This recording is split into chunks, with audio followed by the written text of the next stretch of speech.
Hi, welcome to my kitchen. I'm Braden and today I'll be showing you how to make juicy chicken thighs in a sticky, sweet and sour pomegranate-cilantro sauce. To go with that, I'll be showing you how to make a bulgur wheat salad. So before we get started on the chicken, we will start with the bulgur wheat salad because it does need to sit and cool off. You can serve it at room temperature, you can serve it chilled. But I'll take you over the list of ingredients first. So first we have 1 cup of bulgur wheat. And what bulgur wheat is it is just essentially cracked wheat, and it is parboiled, so it's easier to cook. It's very nutty and very nutritious, and it's used a lot in Mediterranean and Middle Eastern cuisine. I've got 1/2 cup of toasted blanched almonds. So I just blanched these almonds in boiling water for about 60 seconds and then fried them up in some butter. That's going to add great nuttiness to the salad. We have 1/3 cup of fresh mint. We're going to chop that up along with 1/2 cup of fresh parsley. For some sweetness, we have 1/3 cup of raisins. You can use dried cranberries, you can use sultanas. And then we do have a secret ingredient here. It's called silan. And what that is it's a date molasses. It's similar to pomegranate molasses. However, it's got a bit more of a rich, smoky flavor to it. And I just made this myself, so this is my own batch. If you can't find this, don't worry about it. You can use honey, or you can use your favorite sweetener. Agave syrup or maple syrup would work just fine.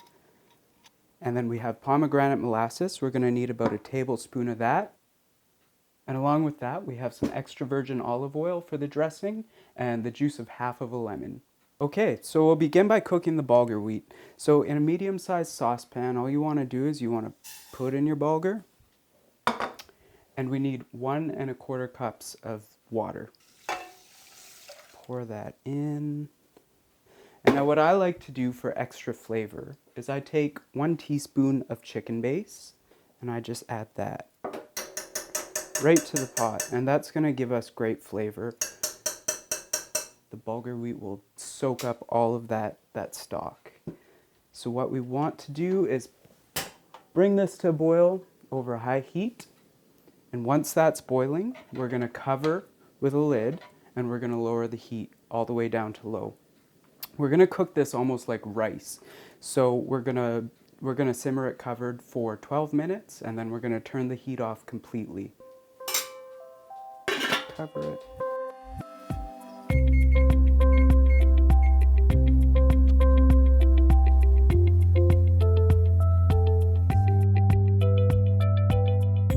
Alright, so now that the 12-minute cooking time is up, we're going to remove this from the heat and let it sit for 5 minutes. The 5 minutes is up, so what we're going to do is we are going to fluff this up with a fork. Like I said, it's a lot like rice, so we're just going to fluff that up really nicely. You can see how the bulgur has just plumped up. And it's looking really great here. It's soaked up all of that chicken stock and it's going to be incredibly flavorful. So we're just breaking that up a bit. I'm going to give it a taste. And that's perfect. It's super nutty, and like I said, it's very toothsome. It's got a nice bite to it. What we want to do now is we just want to turn that out into a clean bowl. And we are just going to let this cool down a bit. We don't want to add all of our fresh ingredients to this now while it's piping hot, just because we are using fresh mint and fresh parsley, and those are going to wilt if we add it to screaming hot bulgur.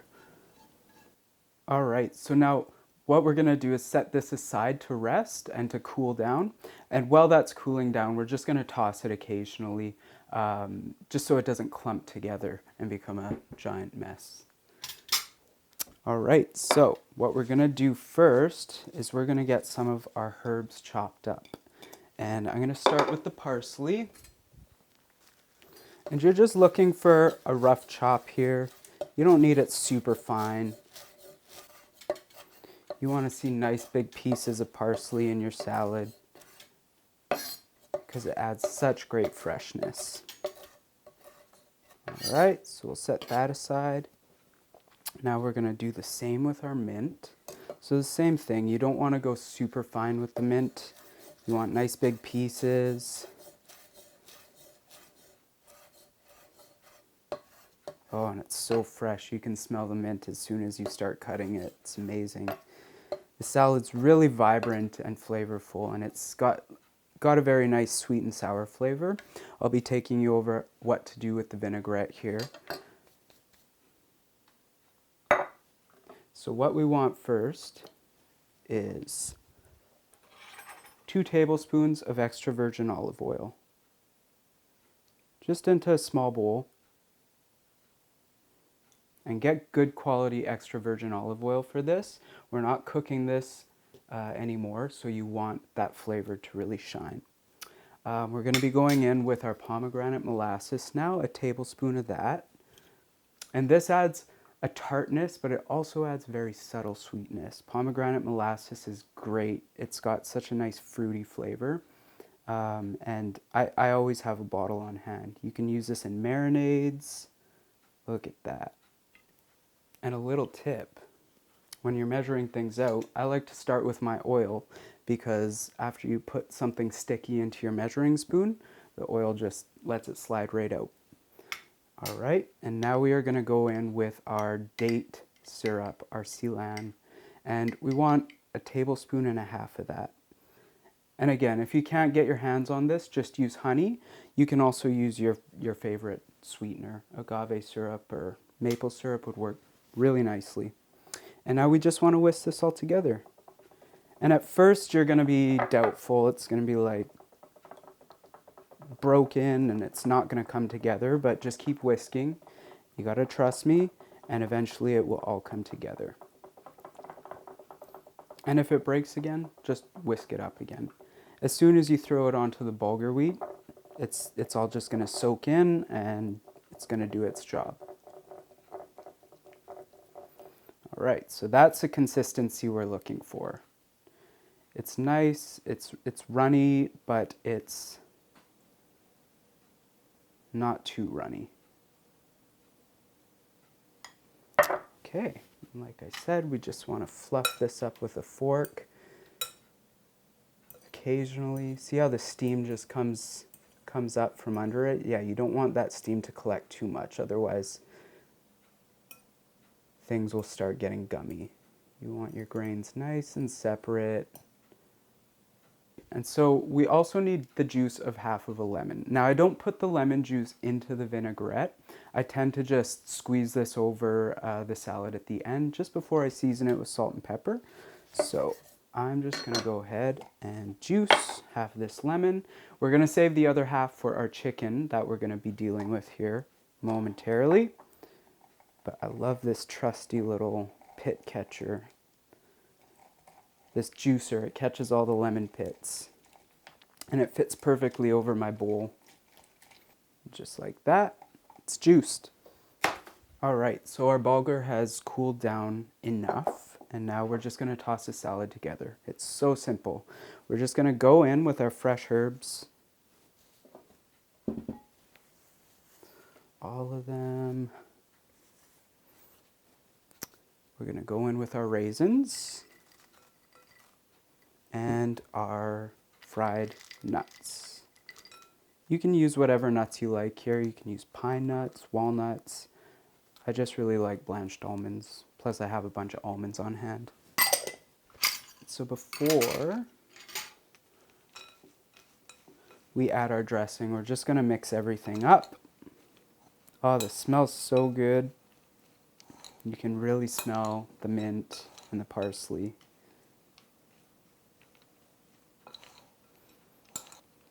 All right, so that's nice and mixed. We're just gonna drizzle that all over the salad dressing.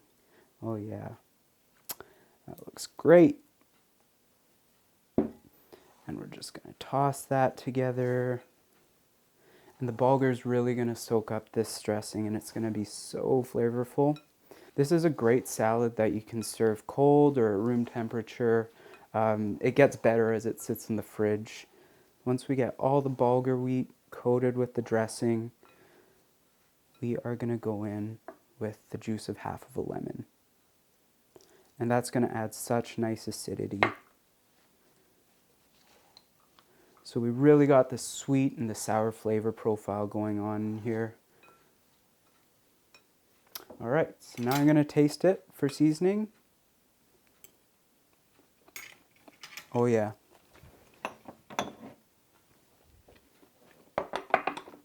That's excellent. Just needs a bit more salt. Remember, if you're using chicken base, that's salty, so don't go too crazy. And some freshly ground black pepper. And we're just going to stir that in. All right, that looks great. So now we just want to set this aside at room temperature while we prep the rest of our ingredients and clean up our mess here.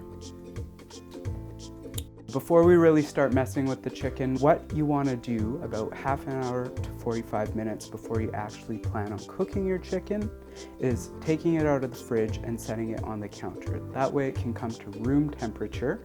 What tends to happen if you pull meat right out of the fridge and cook it in a pan, it's going to seize up and you're going to get a lot of uneven cooking. And with chicken, poultry in general, you don't want to have undercooked meat. All right, so we've tidied up and I've gathered the rest of our ingredients for the pomegranate-cilantro sauce that's going to coat the chicken. But first, what we want to do is we want to chop our cilantro. We're making almost a cilantro pesto here.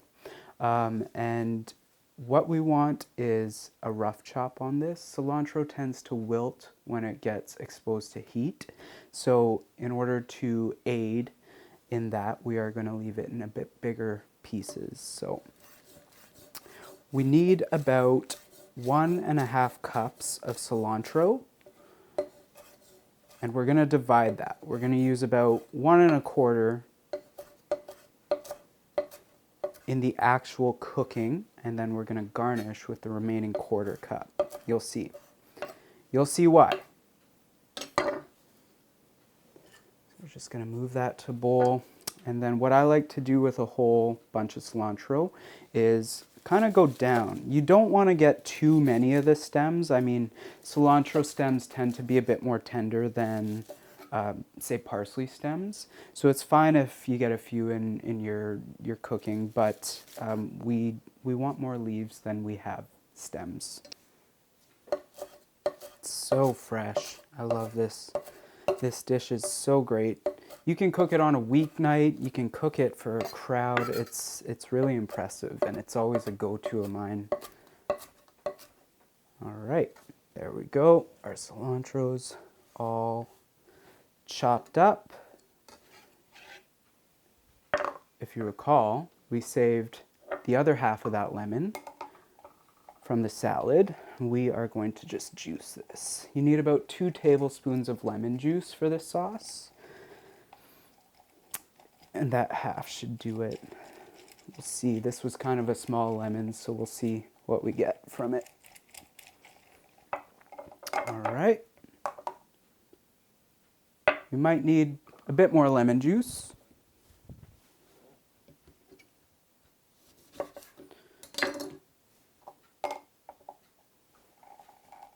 And you know, if you don't like cilantro, I know there's a lot of people out there that absolutely hate cilantro. Use parsley instead. I tested this recipe originally with parsley because my partner doesn't like cilantro, and it is just as good. So don't let the cilantro in the sauce put you off from trying this recipe. If you don't like cilantro, use parsley instead. It's great. All right, that looks good. That looks like enough lemon juice for us. So we're just gonna set that aside. And then we are gonna have some fun and we are gonna mash some garlic cloves. 8 garlic cloves to be exact. That seems like a lot, but we are gonna be cooking this down, so it's not gonna be as intense as you might think. So what we wanna do is we just wanna put all of our garlic cloves into our mortar and pestle, and then we wanna go in with a teaspoon of salt. And the salt not only acts as seasoning in this case, But the salt is an abrasive agent, so it's going to help break down the garlic and all of those tough fibers that garlic can sometimes have. Just so that we don't get too crazy here, I'm going to put a cloth down. That should help with some of the impact. Now, when I go and mash in a mortar and pestle, I always use my non-dominant hand to make a cover. And that way, if you get any jumpers, things don't go everywhere. So we're just gonna go in and start off nice and easy. You don't have to go crazy here. You really want the mortar and pestle to do the work. And then you can see once it starts getting a bit broken up, it's not going to fly everywhere. Once those juices start coming out of the garlic cloves, things start getting a bit more sticky. Make sure you scrape down the sides. This is one of my favorite tools to use in the kitchen. I use it when I grind up spices. I use it for pastes, chili pastes, garlic pastes. There's just something primal about using a mortar and pestle. It's great. You can take out some frustrations you have from your workday.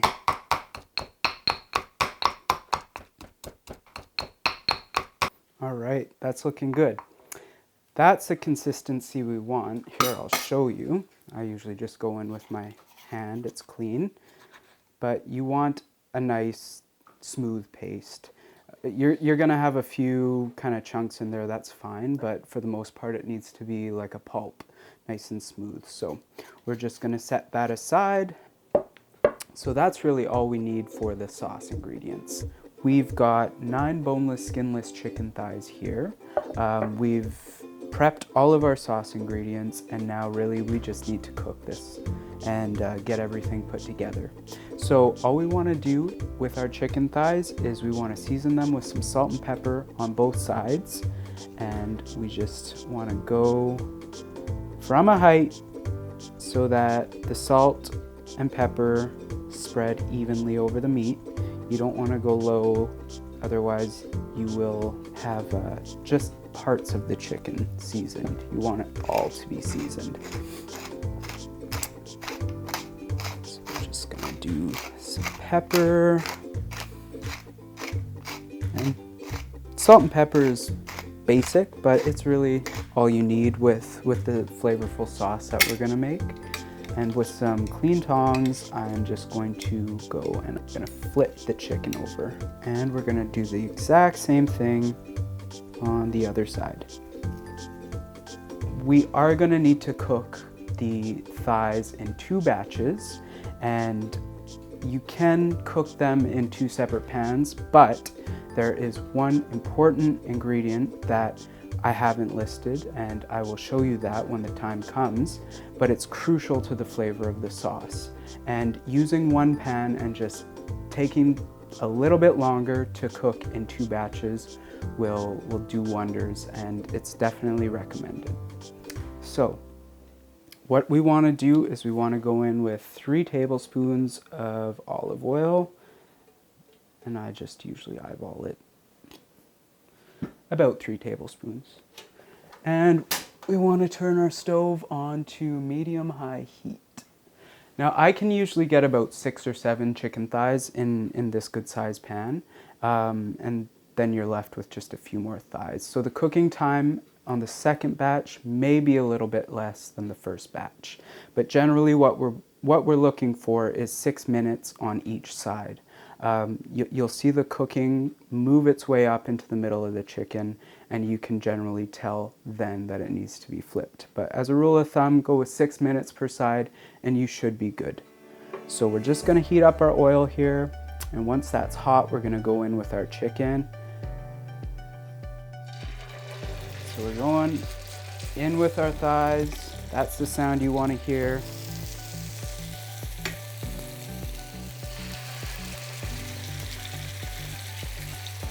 Nice sizzle.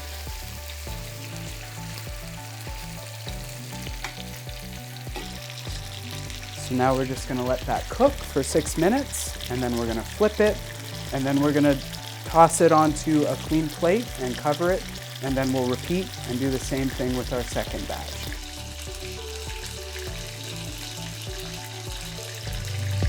So you can see here how you can see the cook line move its way up the chicken thigh. The top is of course still raw, it's not cooked, but you know that it's halfway done there. And so what we want to do after the first 6 minutes is we just want to flip it over. And you can see that beautiful golden crust we have. That's what you're looking for. That is flavor. All right, so we want to just flip all of these over.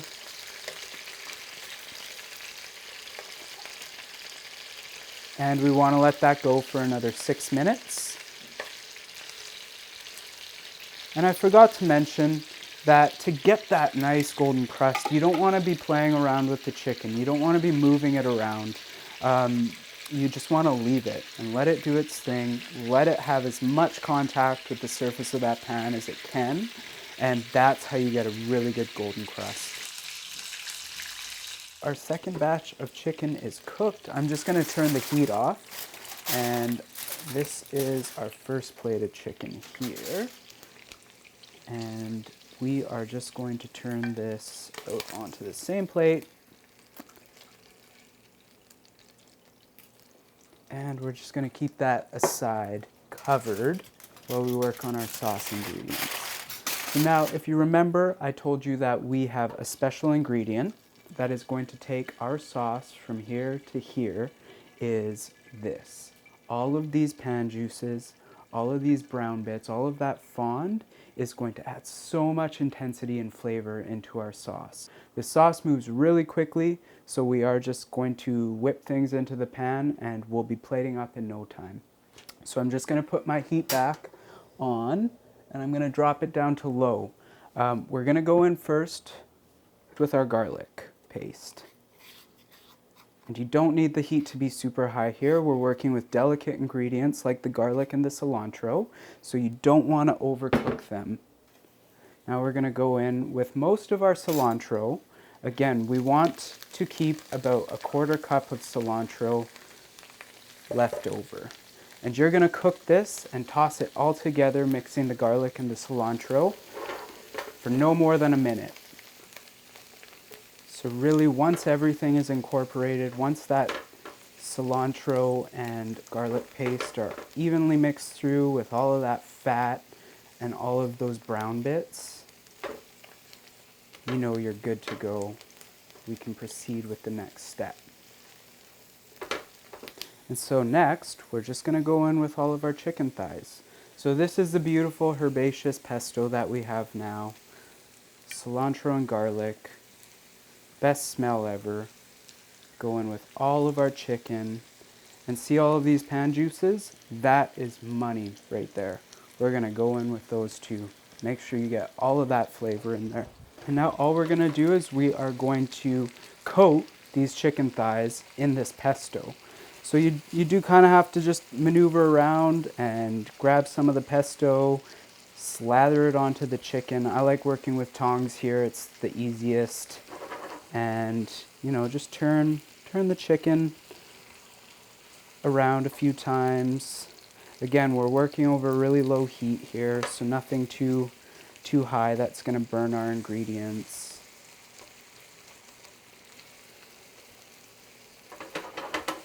Now, once you've kind of got everything coated, we are going to go in with our pomegranate molasses.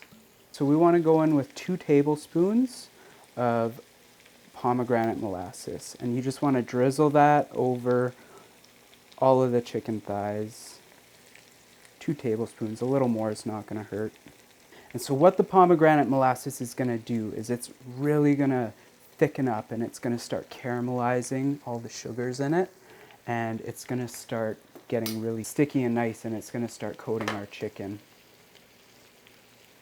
And now I also want to hit it with our 2 tablespoons of lemon juice. Now we're going to bump the heat up, and we want to bring the sauce to a quick boil so that it reduces down. Once it starts throwing big bubbles, you know it's thick enough. Once it starts coating the chicken, you know it's thick enough. should almost coat the chicken like a syrupy glaze. And all the while, just baste the chicken. Make sure you're getting all that cilantro over it. Everything coated nicely. Oh, and the smell coming out of this pan is amazing. All right, so now you can see how this is starting to throw bigger bubbles. That pomegranate molasses is starting to do its job and it's thickening up, and we have a beautiful, beautiful pan sauce here. That's exactly what we want. Now we're gonna turn our heat off. And what we're gonna do is we're gonna go in with the remaining fresh cilantro. And the reason I do that is because we did just cook down our cilantro a lot, our first bit, and this really just brings out that freshness again. So you want to go in with a bit of fresh cilantro and just do that off heat so nothing wilts. And also at this point, that fresh stuff is going to stick onto the chicken and it's going to coat it really, really nicely. All right, and there we go. We've got beautiful, juicy pomegranate cilantro chicken thighs that were pan fried. They're sticky, they're sweet. I can't wait to plate up. So speaking of that, let's do that right now. All right, we've got our bulgur wheat salad and we've got our chicken. Now, what we want to do is we want to take a clean plate and we just want to go into the center as much as you can here with some of that bulgur salad. And this has just been sitting at room temperature.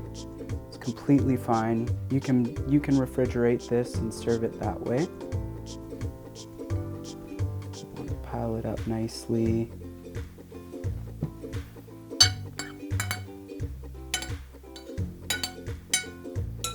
And then we want to go in on top of that with 2 thighs. And you really want to make sure that you get some of this amazing pan juice over your chicken thighs, because that is amazing stuff right there. That's pure flavor. The cilantro smells so fresh. And oh yeah, look at that. That's perfectly cooked through. I'm gonna go in for a bite here. Oh yeah, that chicken looks great. That's amazing. The balance of flavor here is out of this world. You have the nuttiness from the salad with sweet and sour flavors from the raisins and the dressing that play well with that chicken that's so sweet and sour as well. And it's so savory, you just want to sink your teeth into it. I hope you enjoyed spending time with me in the kitchen today. Please follow me on Instagram, like, subscribe, and share this video. Thanks, have a great day.